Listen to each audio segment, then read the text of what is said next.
বিভিন্ন ঋণ কর্মসূচির আওতায় এ পর্যন্ত প্রায় 11 লক্ষ যুবক 2,700 কোটি টাকার বেশি ঋণ পেয়েছে।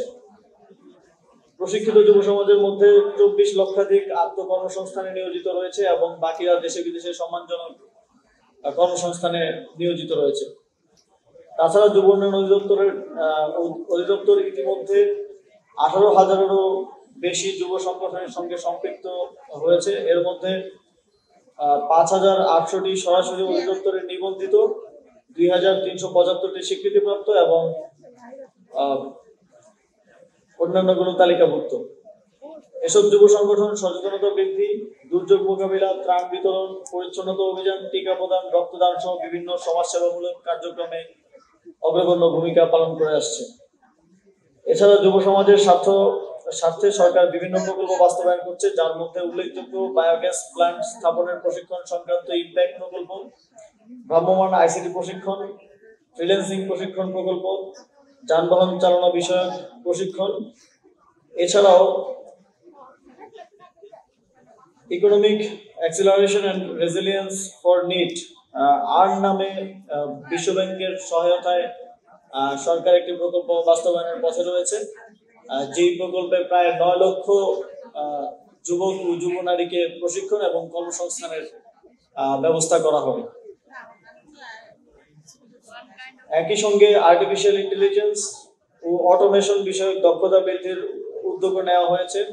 পাশাপাশি জুলাই গণঅভ্যুত্থানে আহত ও শহীদ পরিবারের সদস্যদের জন্য প্রশিক্ষণ ভিত্তিক আত্মকর্মসংস্থান প্রকল্প দ্রুত চালু হতে যাচ্ছে। তবে সরকারের একার পক্ষে দেশের কাঙ্ক্ষিত যুব সমাজের কাঙ্ক্ষিত উন্নয়ন অর্জন সম্ভব নয়। সিদ্ধান্ত প্রক্রিয়া থেকে শুরু করে বাস্তবায়ন পর্যন্ত সকল পর্যায়ে প্রয়োজন সকলের সর্বাত্মক অংশগ্রহণ ও সহযোগিতা। এক্ষেত্রে সরকার বিশ্বাস করে দেশের প্রকৃত পরিবর্তন ও উন্নয়নের মূল চালিকা শক্তি হবে তরুণ সমাজ নিজেই। তাই আমরা তরুণদের প্রতি বারবার আহ্বান জানাই, চাকরির পেছনে না ছুটে প্রশিক্ষণ ও নিজের উদ্ভাবনী শক্তি কাজে লাগিয়ে আত্মকর্মসংস্থানে এগিয়ে আসুন এবং দেশের উন্নয়নে সক্রিয় ভূমিকা পালন করুন। এছাড়াও সরকার দায়িত্ব গ্রহণের পর থেকে আপনারা জানেন সরকারের বিভিন্ন কার্যক্রমে ফুল টাইমার কর্মকর্তা কর্মচারীর প্রয়োজন হয় না। সেক্ষেত্রে একই সাথে সরকারের সাশ্রয় এবং তরুণ অধ্যয়নরত শিক্ষার্থীদেরকে সেই কাজগুলোতে পার্ট টাইমার হিসেবে নিয়োগের উদ্যোগ গ্রহণ করেছে। ইতিমধ্যেই আমাদের ট্রাফিক কার্যক্রমে শিক্ষার্থীরা পার্ট টাইমার হিসেবে যুক্ত হয়েছেন এবং এর বাইরেও আমাদের যে অটোরিকশা চালকদের ট্রেনিং কার্যক্রমে ট্রেনার হিসেবে অধ্যয়নরত শিক্ষার্থীদেরকে যুক্ত করা হয়েছে এবং আরো অন্যান্য জায়গায় আমরা দেখছি আরো কিভাবে অধ্যয়নরত শিক্ষার্থীদেরকে পার্ট টাইমার হিসেবে কর্মসংস্থানের সুযোগ তৈরি করা যায়। এক্ষেত্রে সম্মানিত উপস্থিতিবৃন্দ, সরকার কেবল নিজেই নীতি নির্ধারকের ভূমিকায় থাকতে চায় না, বরং সরকার চায় দেশের তরুণরাও নীতি নির্ধারণের গুরুত্বপূর্ণ অংশীদার হোক। গণঅভ্যুত্থানের ফলে যে নতুন বাংলাদেশের স্বপ্ন ও সম্ভাবনার সৃষ্টি হয়েছে, সে নতুন বাংলাদেশ গড়ার ক্ষেত্রেও তরুণদের চিন্তা ভাবনাকে প্রাধান্য দিতে চায় সরকার।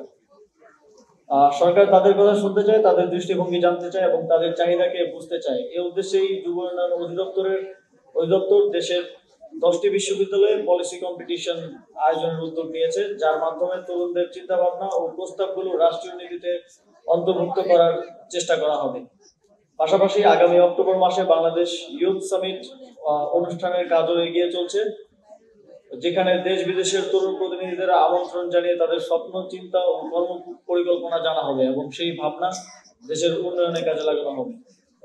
সম্মানিত সুধী, প্রতি বছরের ন্যায় আজও 16 জন কৃতিত্বপূর্ণ যুব ও যুব সংগঠনকে জাতীয় যুব পুরস্কার প্রদান করা হয়েছে। যারা এই অত্যন্ত মূল্যবান পুরস্কারে ভূষিত হলেন তাদের সবাইকে আন্তরিক অভিনন্দন জানাই এবং আশা করি তারা দেশের সেবায় অবিচল থাকবেন এবং দেশের যুব সমাজের জন্য অনুপ্রেরণা হয়ে থাকবেন।